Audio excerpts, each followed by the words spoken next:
For those who might need a refresher, William Afton, also known as the Purple Guy, is the main antagonist of the FNAF series. He's also responsible for the creation of the haunted animatronics and the tragic events that unfold within the series. But was he always a monster, or did something drive him to become the villain we know today?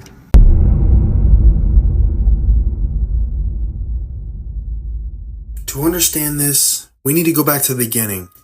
William Afton started out as a talented engineer and businessman, along with his partner Henry Emily. He co-founded Fazbear Entertainment and created the first set of animatronics.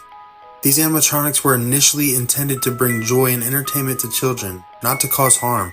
Now, let's dive into the possibility that William Afton might have had noble intentions initially.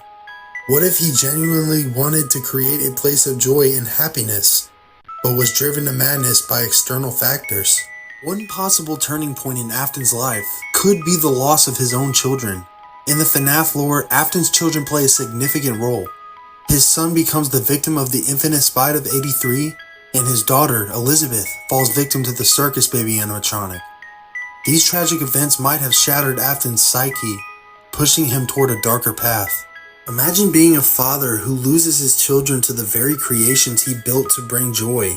The guilt and grief could have easily driven Afton to madness, transforming him from a well-meaning inventor into a vengeful, broken man. Another angle to consider is the role of the haunted animatronics themselves. We know that the animatronics are possessed by the spirits of murdered children, but what if these spirits had an influence on Afton before he became the Purple Guy? Perhaps the spirits, driven by their own anger and desire for revenge, manipulated Afton into committing further atrocities.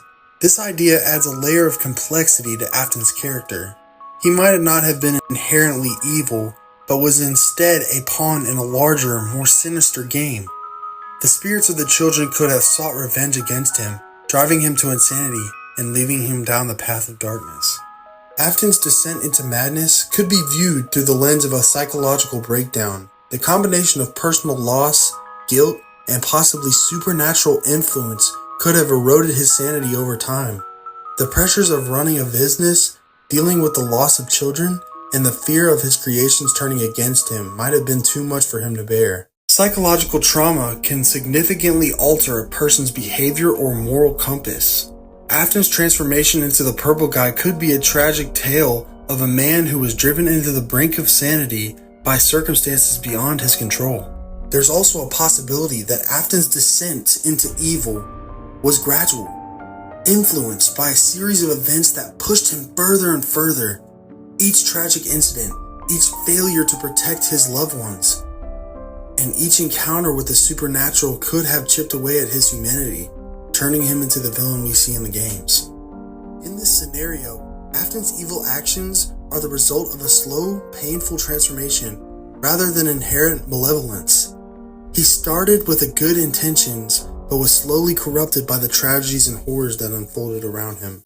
So was William Afton always evil? The evidence suggests that he might not have been. Instead, he could have been a tragic figure driven to madness by personal loss, supernatural influences, and psychological breakdown. This perspective adds a layer of depth to his character, making him not just a villain but complex, multifaceted individual shaped by the events around him. So don't forget to like, subscribe, and click that notification bell for more videos on your favorite games. See you next time.